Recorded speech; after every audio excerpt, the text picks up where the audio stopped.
கலக்கலான hospital drama Hotstar specials Heart Beat இப்போது உங்கள் Disney plus hot ஸ்டாரில். மக்கள் வெள்ளத்தில் முதந்த IJK மாநில மாநாடு. டாக்டர் பாரிவேந்தர், டாக்டர் ரவி பச்சமுத்துவின் நெஞ்சார்ந்த நன்றி. குறைந்த விலை, நிறைந்த தரம், தங்கள் தேவைகள் அனைத்தும் ஒரே இடத்தில். ஜெயச்சந்திரன். ஒருவேளை கட்சியை இணைக்கிறதுல EPS அவர்கள் தோல்வி அடைஞ்சிட்டாரா? நம்ம பேசிட்டு இருக்க இந்த நேரத்துல வர்ற செய்தி என்னன்னா, தேமுதிகவோட அதிமுக கூட்டணி இறுதி ஆகிறது. ஓபிஎஸ்க்கு ஒரு தனி சின்னம் கிடைக்கலாம். மற்றபடி தேர்தல் ஆணையம் ஏற்கனவே ஒரு ஆணையை போட்டாச்சு. அந்த ஆணையை மீறுறதுன்னா கீழமை நீதிமன்றம் சிவில் சூட்ல தான் அதை மீற முடியும். சட்டமன்ற தேர்தல் ரொம்ப இம்பார்ட்டன்ட். அதை மனசுல வச்சுதான் எப்போதுமே பாராளுமன்ற தேர்தல், மக்களவை தேர்தலுக்கான கூட்டணி பேசப்படும். அதிமுகவோட கூட்டணி வைக்கும் போது பாமகவுக்கு அட்வான்டேஜ் இருக்கு. என்னன்னா எம்எல்ஏஸ் கிடைப்பாங்க. பிஜேபியோட கூட்டணி வைத்தால் அந்த அட்வான்டேஜ் கிடையாது. பாமக ஏற்கனவே சொல்லியிருந்தாங்க, எந்த காலத்தை கொண்டும் நாங்கள் அதிமுகவோட கூட்டணி அப்படிங்கிறது ஒன்னே தேவையே இல்லை அப்படிங்கிறத ராமதாஸ் அவர்களே சொல்லியிருந்தாங்க. தேர்தலில் எது வேணாலும் நடக்குங்க. நேற்று சொன்னதெல்லாம் அது நேரத்தோட முடிஞ்சு போச்சு. அது போன வாரம், இது இந்த வாரம். அந்த கதை அது இந்த கதை தான். கட்சி தலைவராக இருந்து குழு தலைவராக மாறிட்டாரு. அப்போ அவருக்கு என்ன எதிர்காலம் இருக்கு? ஒரு தொகுதி, இப்போ உதாரணமா தேனின்னு வச்சா, அந்த தேனி தொகுதியிலையும் அவர் என்ன சின்னத்துல நிக்க போறாரு? தாமரை சின்னத்துல இருந்தா அவுட். இப்பவுமே எழுதியே வச்சுக்கலாம். செய்திகள் அவர் கூட நேற்று கூட ஒரு அறிக்கை வெளியிட்டாங்க. யாரும் நான் கட்சியெல்லாம் கலைக்கலப்பா, அப்படி ஒரு தவறான செய்தி வந்துட்டு இருக்கு. கட்சியே இல்லை. நாம் தமிழர் வட்டாரத்தில் இப்ப சமூக வலைதளங்கள் என்ன சொன்னாங்க, இதுக்கு பின்னாடி திமுகவோட சதியுமே இருக்கு அப்படிங்கறதெல்லாமே சொல்றாங்க. இந்த சின்னம் போனதுனால நாம் தமிழருக்கு இது வாக்கு வங்கியில எதுவும் பாதிப்பு ஏற்படுமா? அது என்ன சின்னமா இருந்தாலும் ஓட்டு போட்டுருவாங்கல்ல, அவங்க கொண்டு போய் சேர்த்துருவாங்க அந்த சின்னத்தை சமூக வலைதளங்கள் மூலமாக. அதனால கரும்பு விவசாயி சின்னம் இல்லைங்கிறதுனால நாம் தமிழருக்கு பின்னடைவு இல்லை.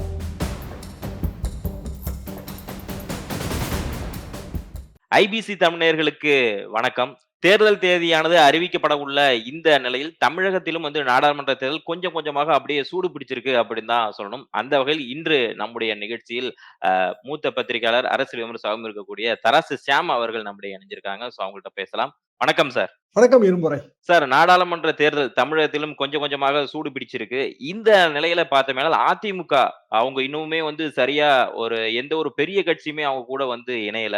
ஒருவேளை கட்சியை இணைக்கிறதுல EPS அவர்கள் தோல்வி அடைஞ்சிட்டாரா? கூட்டணி அமைப்பது என்பது பொதுவாக அந்த தேர்தல் தேதி, அந்த அட்டவணை வெளியீட்டோடு தான் அது சூடு பிடிக்கும். அது வரைக்கும் சிறிய கட்சிகள் அந்த கூட்டணி ஆப்ஷன்ஸை எக்ஸ்ப்ளோர் பண்ணிட்டு தான் இருப்பாங்க. கூடுதல் தொகுதி வேணும்னு எதிர்பார்ப்பாங்க. இப்ப நம்ம பேசிட்டு இருக்க இந்த நேரத்துல வர்ற செய்தி என்னன்னா, இன்னைக்கு மாலை தேமுதிகவோட அதிமுக கூட்டணி இறுதி ஆகிறது. 3 தொகுதிகள் தேமுதிகவுக்கு, அல்லது 2 தொகுதிகள், கூடவே ஒரு ராஜ்யசபா தொகுதி. இப்படியான ஒரு உடன்பாடு அநேகமா மாலை கையெழுத்தாகும்னு நான் எதிர்பார்க்கிறேன். மாலை இறுதிக்கட்ட பேச்சுவார்த்தை, அதாவது தேர்தல் அட்டவணை வெளியிட்ட பிறகு. ஏன்னா அது பிறகு நேரம் இருக்காது உட்கார்ந்து பேசுறதுக்கு, பொறுமையா அனலைஸ் பண்றதுக்கு. ஏன்னா உடன்படிக்கை மட்டும் இல்லைங்க. அதுக்கு பிறகு என்ன தொகுதின்னு ஐடென்டிஃபை பண்ணணும். அந்த தொகுதியில வின்னிங் கேண்டிடேட்டை போடணும். இப்போ கூட்டணி கட்சிகள் நிக்கிற தொகுதி மேஜர் பார்ட்னருக்கு அடிப்படையிலேயே அது பலவீனமான தொகுதின்னு தான் அவங்க நினைப்பாங்க. காங்கிரஸ் நிக்கிற தொகுதியை திமுக பலவீனமான தொகுதி, நம்ம கான்சன்ட்ரேட் பண்ணணும்னு நினைப்பாங்க. ஏன்னா காங்கிரஸ்க்கு 10 தொகுதி கொடுத்து அதுல 3 தொகுதி தோத்துட்டாங்கன்னா அது ஒட்டுமொத்த தோல்வியா போயிடும். இது வழக்கமான வாடிக்கை தான். அப்போ ஒரு கூட்டணி கட்சி ஒரு தொகுதியை கேட்கும் போது கூட்டணி கட்சிக்கு வின்னபிலிட்டி இருக்கா இல்லையான்னு பார்க்க வேண்டிய கடமையும் மேஜர் பார்ட்னருக்கு வந்துருது. அதிமுக, திமுக 2க்கு தமிழ்நாடு பூரா ஓட்டு வங்கி இருக்கு. பட் இந்த பிற கட்சிகளுக்கு அப்படி கிடையாது இல்லையா? ஆமா சார். இப்ப நீங்க சொல்லிருக்கீங்க தேமுதிகவோட இறுதி ஆகிறதுக்கான நியூஸ் வரும் அப்படின்னு சொல்லியிருக்கீங்க. தேமுதிக ஒருவேளை அதிமுகவோட சேர்றப்ப எடப்பாடி அணியோட அவங்க சேர்றதுனால அவங்களுக்கு வாக்கு வங்கி அதிகரிக்கிறதுக்கான வாய்ப்பு இருக்கா? அதாவது இப்ப நம்ம எடப்பாடி அணின்னே பேச முடியாது. என்ன காரணம்னா, தேர்தல் ஆணையம் இரட்டை இலை சின்னத்தை கொடுத்தாச்சு. இன்றைய தேதிக்கு இரட்டை இலை சின்னம் யார்கிட்ட இருக்கோ அவங்க தான் அதிமுக. அது தொடர்பான ஒரு வழக்கு தீர்ப்பு இன்று மாலை வருகிறது. பூலேந்தி போட்ட வழக்கு OPS ஆதரவால் டெல்லி ஹைகோர்ட்ல வருது. பெரிய ரிலீஃப் அதுல கிடைக்காதுன்னு நான் நினைக்கிறேன். ஓபிஎஸ்க்கு ஒரு தனி சின்னம் கிடைக்கலாம். மற்றபடி தேர்தல் ஆணையம் ஏற்கனவே ஒரு ஆணையை போட்டாச்சு.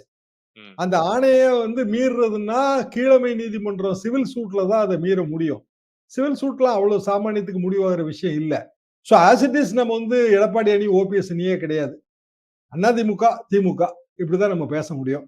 அப்ப அதிமுகவோட ஒரு கூட்டணி போற பல கட்சிகள், ஏற்கனவே சிறிய கட்சிகள்லாம் ஒவ்வொரு தொகுதி கூட்டணி முடிஞ்சு போச்சு. பெரிய கட்சின்னு பார்த்தா மிச்சம் இருக்கிறது பாமகவும் தேமுதிகவும். தேமுதிகவுக்கு பெரிய ஓட்டு வங்கி எல்லாம் கிடையாது.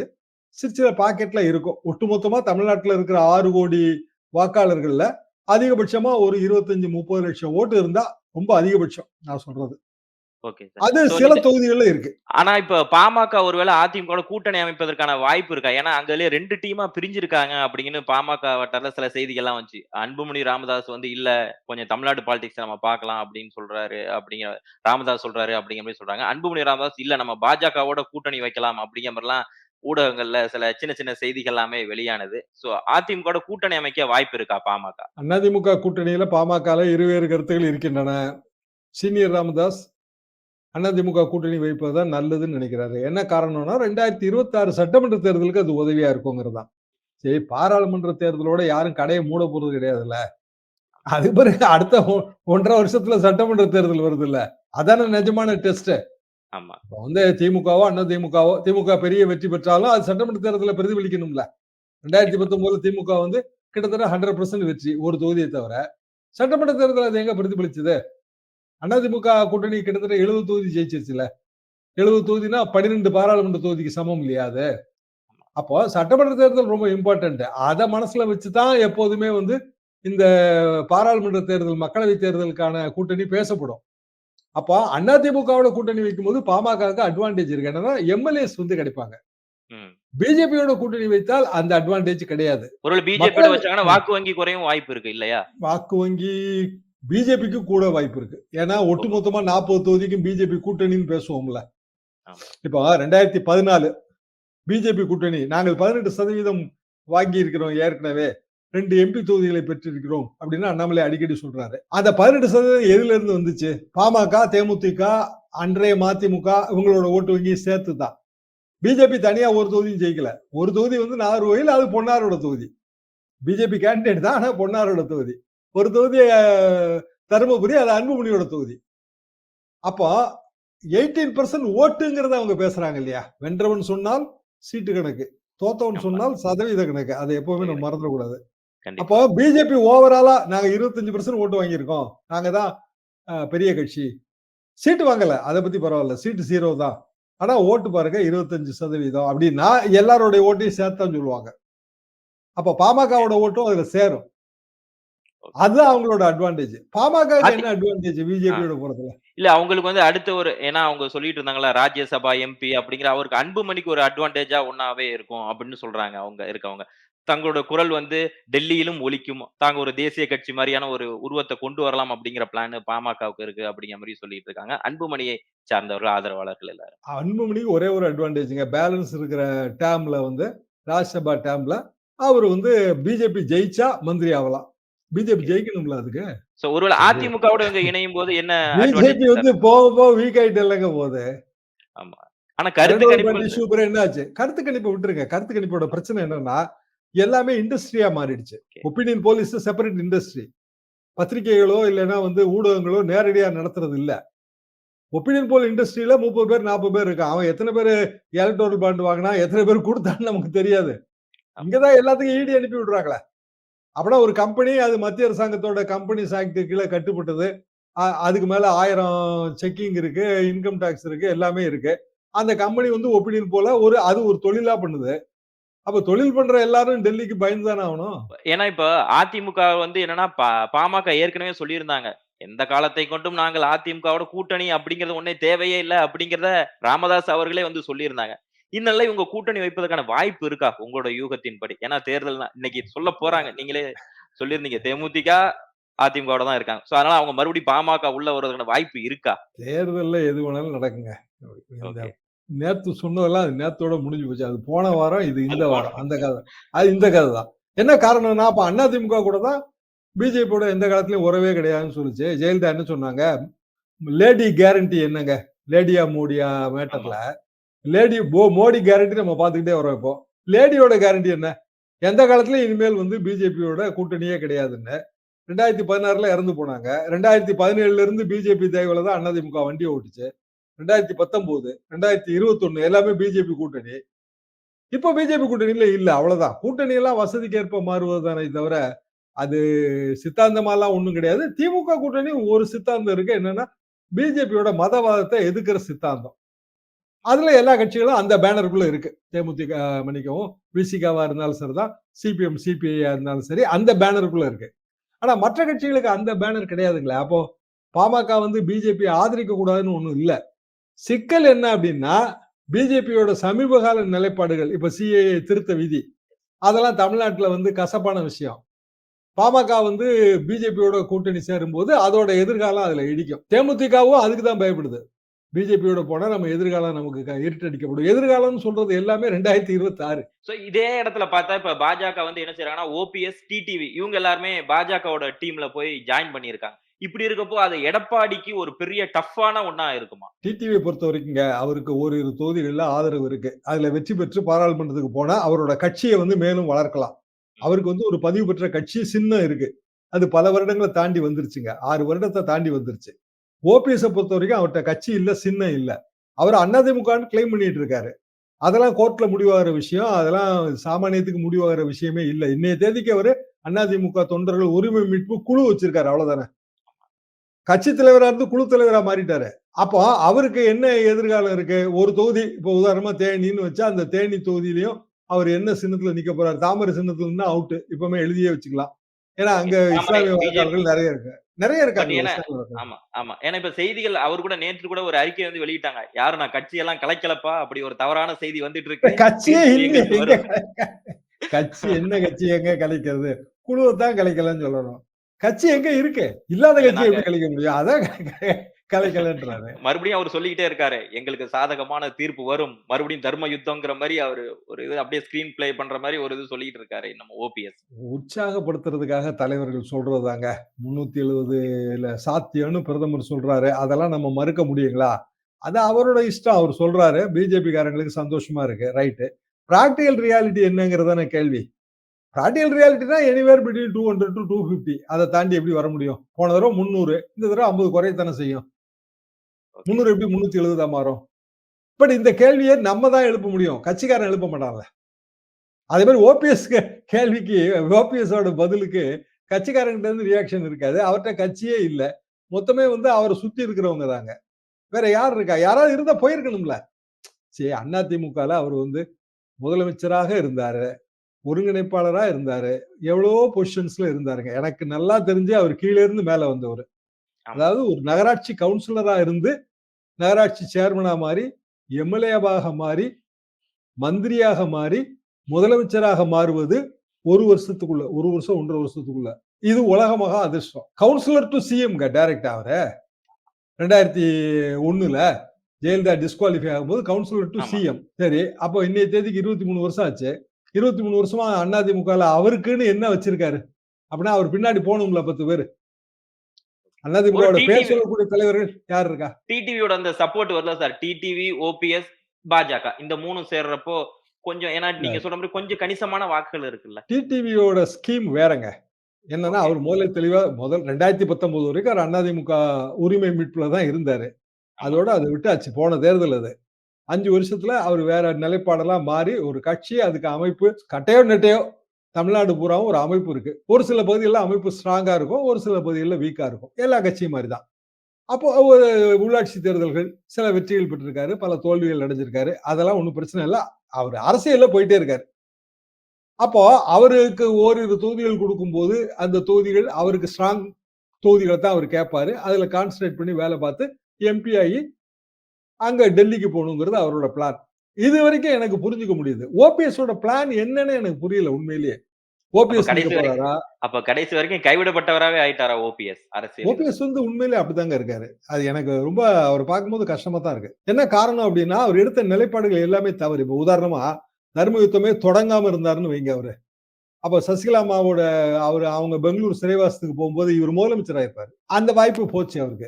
அந்த வாய்ப்பு எடப்பாடி பழனிசாமி கிடைச்சது. சரி, எடப்பாடி பழனிசாமி அவர்களோட கருத்து வேறுபாடு வரும்போது தன்னோட வந்து பாதி கட்சியை கொண்டு வந்திருக்கணும் அவரு.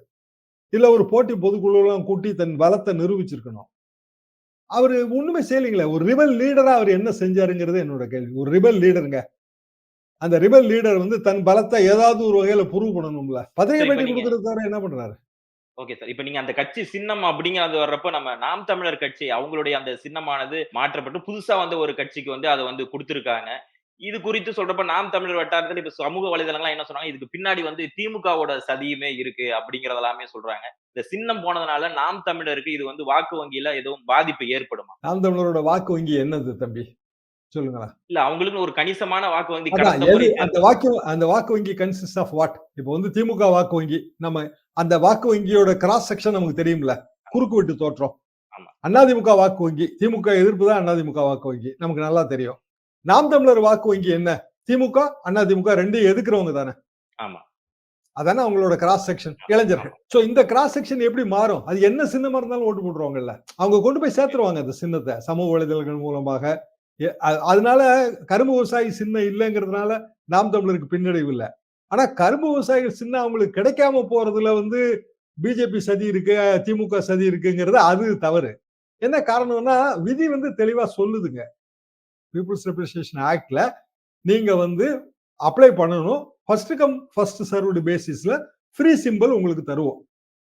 எல்லா சின்னங்களும் தேர்தல் ஆணையத்துக்கு சொந்தம்.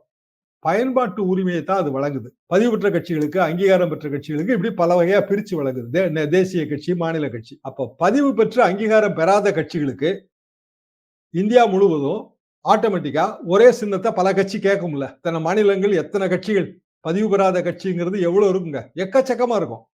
எல்லாருக்கும் ஏதோ ஒரு சின்னம் பிடிக்கும், அந்த சின்னத்தை கேட்பாங்கல்ல. அப்ப எப்படி கொடுப்பது என்பதுக்கு தான் அந்த விதி. இந்த விதி ரொம்ப வருஷமா இருக்கு. அந்த விதியில என்ன சொல்றாங்கன்னா சிம்பிள் தான். ஒரு சின்னத்தை பல பேர் கேட்கறாங்க, யாரு முதல்ல கேட்டாங்களோ அவங்களுக்கு கொடுத்துடுறோம், அவ்வளவுதான். ஏன்னா அதை போய் சீட்டு போட்டு குலுக்கி எடுக்க முடியாதுல்ல. அந்த இடத்துலதான் பின்தங்கிட்டாங்க அப்படின்னு சொல்லலாம் நாம் தமிழர். அந்த இடத்துல இவங்க வந்து முன்கூட்டியே கேட்கலங்க. அதாவது 6 மாசம் விண்டோ பீரியடுங்க. அது அந்த கிட்டத்தட்ட ஒரு 3-4 மாசம்னு வைங்களேன். அப்ப அதுல கேட்கல. அது கேட்காததுக்கு என்ன காரணம் சொல்றாங்கன்னா, நாங்க வெள்ள நிவாரண பணியில இருந்தோன்றாங்க. அது கரெக்ட், தலைவர் இருந்திருப்பாரு. பட் இந்த எலெக்ஷன் மேனேஜ்மெண்ட், எலெக்ஷன் கமிஷன் மேனேஜ்மெண்ட்டுக்கு தனியா ஒரு விங் இருக்கணும்ல. எல்லா கட்சியிலும் இருக்காங்க. தேர்தல் ஆணையத்தில இருந்து ஒரு பதில் வந்துச்சுன்னா ஆர்.எஸ். பாரதி வந்து அதுக்கு பொறுப்பா இருப்பாரு திமுகல. இப்படி ஒவ்வொரு கட்சியிலும் ஒவ்வொருத்தர் இருப்பாங்க. அப்படி யாரும் அங்க இல்ல. சோ அதுல வந்து அவங்க தவறு பண்ணிட்டாங்க.